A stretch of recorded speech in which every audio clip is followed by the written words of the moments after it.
Good morning, this is Pigsy doing a video. So, I just look at my skin from my micro needling. I mean, it's still fairly pretty. It's just work, just takes work in progress, really. So, it's a case of, clip that, get bushy eyebrows as you get older, something. It's a weird genetic change. It's like growing longer eyebrows. Some sort of prehistoric gene kicks in. So yeah, it's just, for myself, I've started, so I've just used, it's basically, you want is the minimum use for the maximum effect, so that's why I'm using 5 ml, well 0.5 ml I should say, to be correct, so otherwise if you did put it up that high it'd be really painful. Yeah, and below basically. There's something I sort of saw about dermal rolling that was, if it's 0.2 or 3, but you might not really notice anything. Just like these little needles that will go into your skin. So with the dermal roller, you roll it and basically you damage your skin. But then you want to do is want to feed it because it's more open and more receptive to treatments and things. And it's just really to improve certain textures and areas of the face. Really, I don't really have too many issues with the rest of my body, but it's a kind of an opportunity just to try to work and improve on yourself. That's really what it's about. It's about self-improvement and learning as well. You know, it's like for men, we didn't bother with all these sort of skin products and other things that are on the market. Now we're encouraged, well, you can use them. You just use them in silence. You don't tell anyone, almost.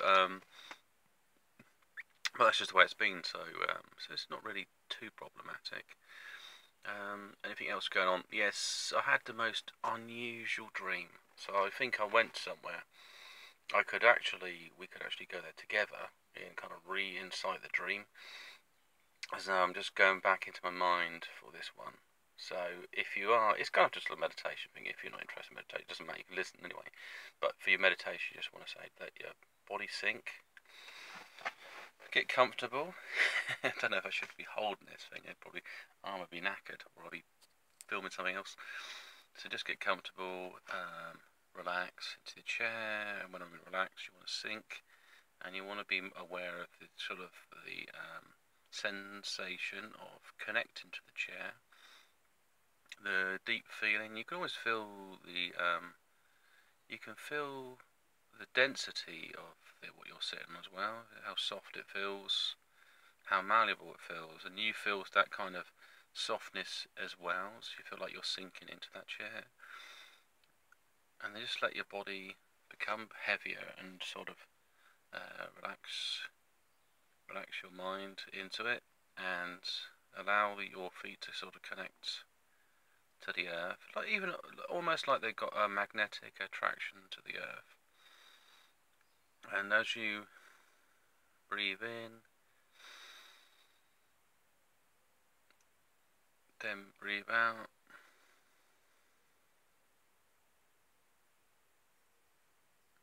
breathe in,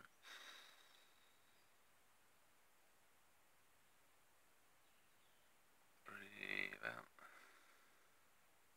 So that's that kind of form of relaxation to employ in that. So your body should become heavier. You can let your eyes close.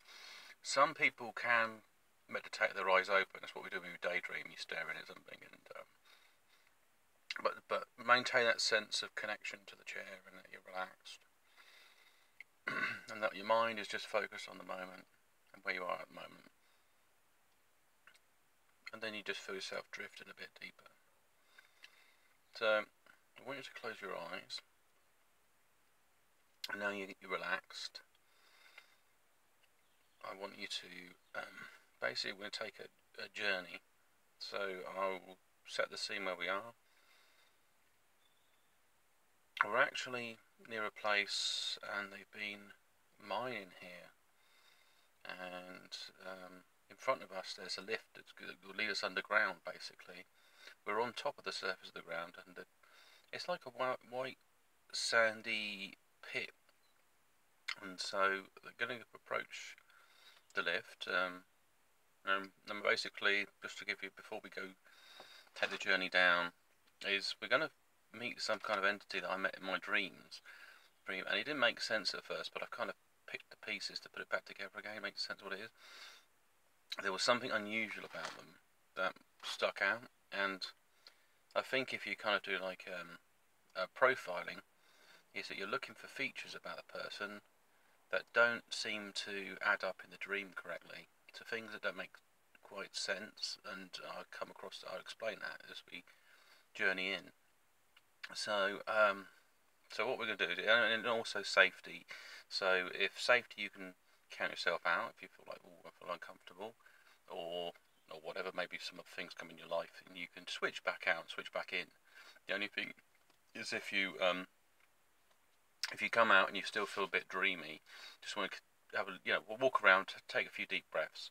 Basically, you're kind of resyncing your body, because you've just basically switched into a mode where it's kind of in this kind of standby almost, and you're not focused on activities in the day. You're just more you sort of connected to your body in that sense. Your mind's not focused on anything, so you might not feel quite yourself. It's just like you've had a nap and woke up suddenly. So that's something to do. And also, if you kind of see something you're a bit uncomfortable about or something, I mean, I'm in there with you, so you just basically look for me and just return to me, or just reverse wherever direction you went. So we're gonna enter. So I've pressed the button on the left, and it's got one of these slidey type metal corrugated sort of things, like trellises that you pull open. So it's like a proper mine shaft type lift, basically. So I've pressed the button, and basically it shows a green light on it, and I've just pulled it across. Okay, so we've got some options. So come on in, that's it, and then you can close the door behind, so that gives you a sense of controlling when we're going down the lift, because some people may have fears of dropping down on the lift, but it's fine. It's totally fine. This lift is not a problem. It's a bit old. It's more squeaky than anything else. So there's some other things. There's lower mine, so we go down to the lower mine. There's upper mine or something like that. They've charted on it. So we're going to go down into this mine shaft. So we can travel. So I'm just pressing the button now. So I want you to visualise that and see that, and that you're with me here. And at the moment it's still sunny outside. I think the sun's where is it? Probably around 11 o'clock or something. But it could be darker when you focus on travelling down into the lift shaft. And so it's travelling down. We're not alone. There may be some other people that are journeying with us as well, and there might be other people that have sort of connected to this video and taken this journey. So it's got a fair few flaws as well. You can mentally speed these things up, but I can see down. It's just got lights. Because you see down the edge of the thing, if heights are not your thing, then probably don't. And also, it's mainly this sort of darkness, just lots of little lights, basically. It's a bit like when a road, you look at a road and it's got the lights, the lamp pole lights, all sort of like a string of pearls or something into the distance. So we're going down there, and it's fairly squeaky. So I'll give you a bit more sort of insight. So I think I come across some Jinn characters. Now they didn't seem sort of scary or anything particularly. They were just very unusual. So in this exercise I'll explain in a second. So I just want you to sort of, as we're taking this journey down this sort of lift shaft, I want you to feel like you're going deeper in yourself as well, because that's what there is. There's a connection with yourself in it as well. It's kind of like you're a part of this world, this place, this location. If you find it quite difficult, then you can also take it in shorter stages. So you might just imagine that you're in a lift. You can see the buttons and things like that, and you know what a lift looks like, so it's not impossible. You should be able to reconstruct it. And some people reject the idea that they could be in a location mentally. They feel, I'm just a biological entity and all these sorts of things. But it's kind of not saying that what you believe is wrong. Only that you want to open your mind to explore what is, like a scientist, you're just exploring the parameters of it, of the experience really, and then you go back and you can conclude what you like from that. So we're travelling down, we're nearly at the bottom now actually. We've gone through past a few places we could have got off, but we want to go down to this point here. And it's got some pool of water further down this corridor anyway, so as it just comes to stop and then the lights turn to red, so we're definitely there. And we can pull back this like iron curtain, I guess we can imagine it. And we're journeying into the shaft. The shaft does have lights along it, it's not all dark. Seem to be more in some locations than others. There is some water to the side of the pool. But we're going to come up to, so walking down this cave. It does have some of these kind of, I guess they're that type of metal girders, because you know, like some of these mines, you'd imagine there'd be wood, but it seems to be sort of some metal structure in place. And it opens up to a little bit of a chamber, and there's this really shiny rock on the wall, and I guess this is kind of this represents a doorway, or this mirror. It's like a black mirror, and as you kind of approach it, you just want to touch it, and then you'll notice that it's kind of actually, you can, when you concentrate, you can basically put your hand through it. You can walk through this. It's like water, but the only thing is it's horizontal to you rather than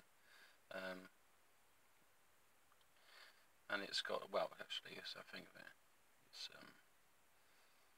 perpendicular.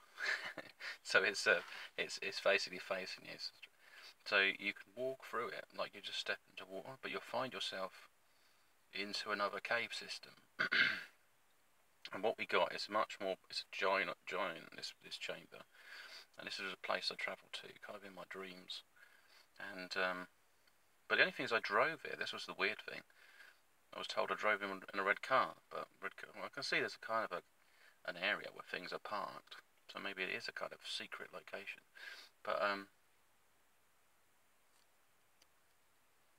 so you have this large chamber. The ceiling, I barely could see it, but it's so high up. And there's lights, and there's a pathway that looks to be a kind of like a gravelly road, and we can walk down it to this this dome structure. And the dome structure is a bit like some of these, like I guess it looks like a kind of well, some of these cafes, it was like just got glass on the outside of it. So it is, but literally we're going into like a cafe stroke restaurant area. But we're going to be travel down the path first. No, just concentrate on what's in ahead of us, because I can, when we get to the other side, I'll tell you a bit more about it before we enter. Okay, that's interesting. So we journey across this path. Now, if we stopped in the middle of the path, we look around, you see just a lot of darkness across, and you might notice that there's it's a bit like we're on a bridge basically. There's a cavity below us to the side, but we're on the middle part of the bridge. And walk along, and that's fine. And we get to the other side basically. So we walk across other side. There's some inclines. There is a little, but you can walk up some steps if you wanted to get to the front of it, front of the building. Or there's like a ramped area you can walk around. And so we approach the front of the building. So the reason I didn't say too much about that before, because in my dream I thought, well, I'll just go back to my car, leave this area, and this path, that path's fine. I think there's another path to the other side of the building, but I walked over to the edge of it, and it was like a concrete thing, and I looked down it, and it was like a ravine. It just had no bottom to it. I was thinking, well, how do I get out of it? And the idea was, it was very strange, because I do and I don't. I think I have a normal fear of heights, so if I look over something, body says, hey, this is a bit dodgy, don't want to drop down here. But the idea of climbing down and stuff, oh no, not doing that. So it kind of brought me back out of my dream a little bit. I don't think it was testing my fears on it. It's one of these things that encounter things that could trigger you to be pulled out. So anyway, we return. So that's kind of there. So just don't just run off, just run off with the cap and end up in this thing. So, but the thing is that it's going to take you to introduce these entities that I saw. It may be that something else you want to engage with in this kind of cafe area, and basically they bring you drinks if you want to drink there. So I'm at the glass doors, and you're with me here. And we're looking into the cap, and it's got these like lights that are hanging down from the ceiling. So it's like pretty much like most modern cap, and it's kind of like a warm lighting. It's not too strong. And I'm going to take you to so there's a table there. I don't know if they will engage with you or not, but there's someone else hanging down. There's like a bar or somewhere you'd buy. You could collect your drinks. But there's someone hanging there, some other people in the room, but I'm going to take you, and I can't really see they seem to be fairly covered up, like cloaked. So take you to the table, and basically they would look like, I mean, my description of it is they're kind of like Arabic, or Arabian, I should say, princesses, but there's some unusual features about them before we get too close. They have a jewellery, but it hangs across their neck.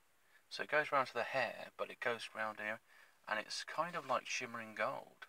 And some of them got ones where it clips to the ear and goes across the neck and round to the other ear, which I think is quite unusual. So this is part 2 of our meditation.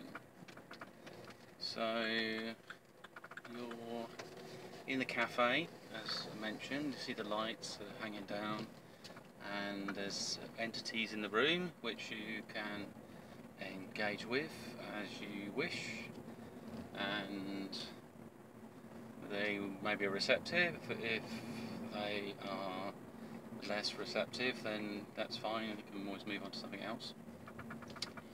If you need to leave this area, there's a giant mirror that's actually on the side of this bar that we're in, and the mirror, when you make physical contact with it, you can project your thoughts to where you want to go. So in order to return back to where you are, your body, what you need to do is visualize where you came into this world,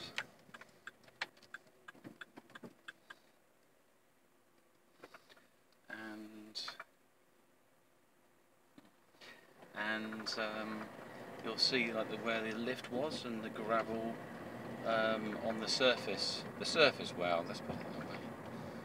And then you can just basically, to bring yourself back out, you increase your breathing back to normal breathing, and then you gain a sensation of where you are in the room, which is in the chair, and then you start becoming aware of your environment.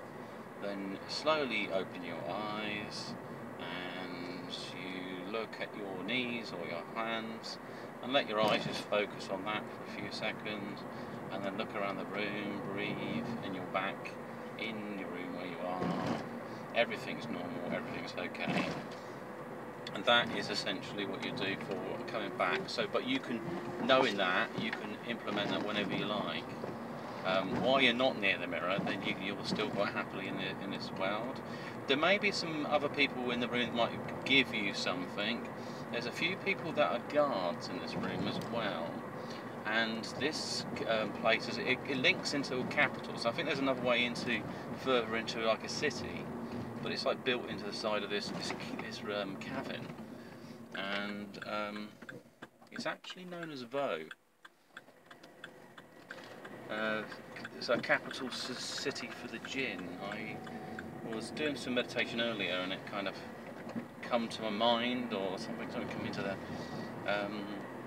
So the entities at the table, as mentioned, they have this kind of like shimmering gold kind of jewellery, but it hangs down differently than I've seen before, because it covers around the neck, the throat, and there's only one of the entities, and she has a kind of like I say, a thin facial hair, which is different, but not really so different. I mean, it's just a case of culturally differently the way it's perceived, I imagine, and so it's kind of added to the feature. However, it doesn't affect your engagement with the person at all. It's just something that's noticeably different about the experience, and very much their facial skin colour and so on is very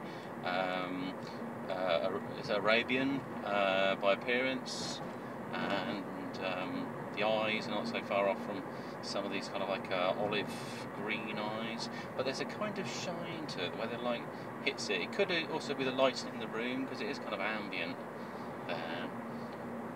They may possibly give you some knowledge or give you something. They may not, so don't assume anything really. Okay. So I mean, I'm seeing at the moment is no, sorry, I should have done that. Come over and freaked him out a bit. Basically,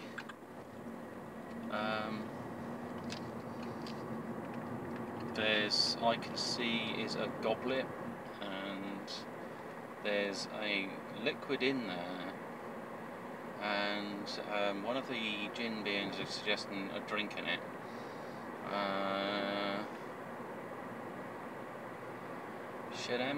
Shenem, so drink it or something, drink up or something, Shenem, which I mean that's what she's kind of saying, but and as you put your hand onto the drink, it may change colour as well onto the goblet, and so you're looking in there and there's a kind of shine on the surface of the water, and then just to drink, slowly sip it, because at first you might be not sure. It does have some kind of medicinal things about it, so just drink it slowly and allow it to enter your body. Maybe you feel a slight tingling sensation, maybe you feel a sort of warming. It's very much a healing fluid, and it will kind of help you mentally or maybe spiritually. So each of these kind of potions are different. I guess when I was hinting about receiving something, it kind of seeded that within the entities as well. So yeah, I guess this section is known as Voshan. So it's just like a kind of reception area, maybe a place where you start, and then you can go on from there into one of these other areas. However, it's kind of unknown to me, so I wouldn't jump too far ahead. It's more that there was something very vivid about the dream, and it drawed me in quite deep to travel there. And there's some other, there's some other things. There are some guards in the room, and I wouldn't really disturb them. They might scare you. They got a face like a crocodile.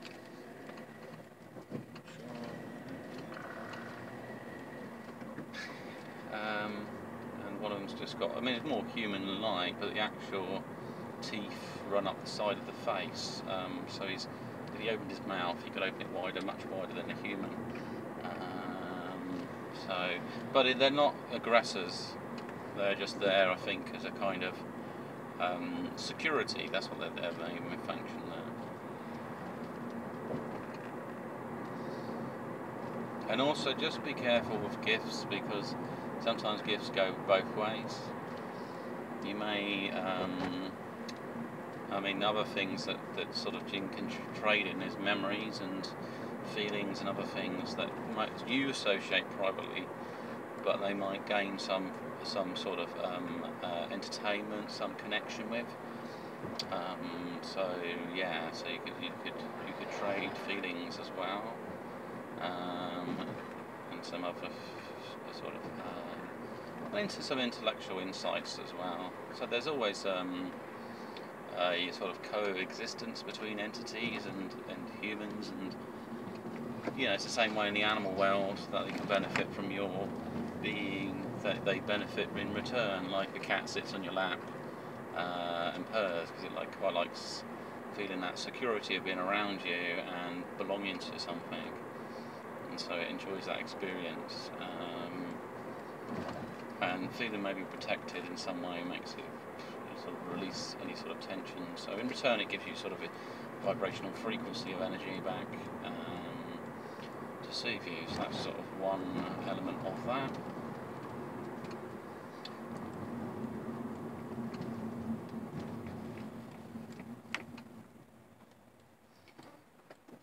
Yeah, so I mean, in your own time, I'd say return back, because I think that's what they're suggesting. It's time to return, Para-Mentis or something, which means something like returning back to where you came or something. I don't know. It's just sort of these things you're picking up and running with. Para-Mentis. I mean, that's my interpretation of what that means. But sometimes, see, context of languages may vary between what's added in front and what's behind them, and there may be some tonal elements to it as well. You know, change the tones in a word and it actually means something different. So it would be to just assume that once you've cracked it or something.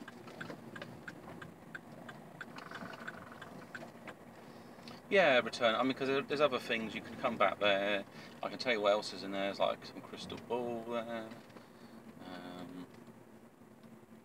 You can look into. I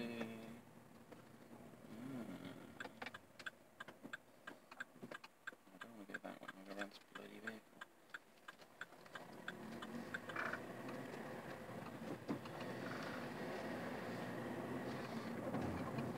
So yeah, just return back into yourself and sort of relax.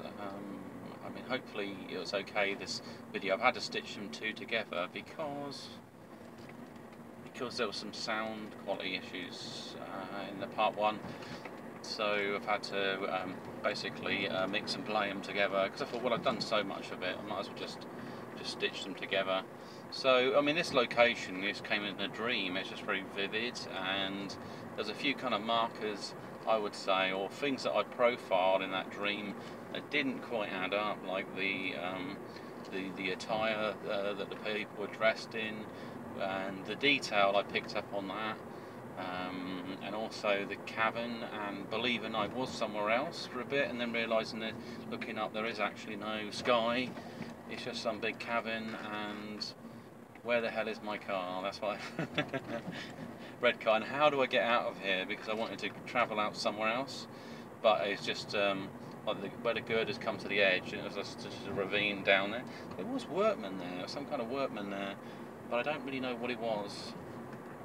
He might have been in some autonomous machine or something. I was picking up on robots, but use something that's animated, that's it has a kind of crystal in there, but has the body structure of like a automaton. So he has a crystal matrix driving him or something. So mining away. So yeah, it's possibly at the bottom of the mining stuff. It's just a deeper shaft, but it's not a human mine. But there is the doorway into this area through this like portal, which is different. So yeah, I guess I wanted to do some kind of meditation, so just find the right time, and also, oh dear, that's it. I was very neat on a curve then, turning. There we go. Yeah, I just wanted to play around with it. You know, what sort of spiritual things, and sometimes there's a right time for it. You might feel something's pulling you back, says no, not yet. So, hope you have a great day, and I will speak to you soon.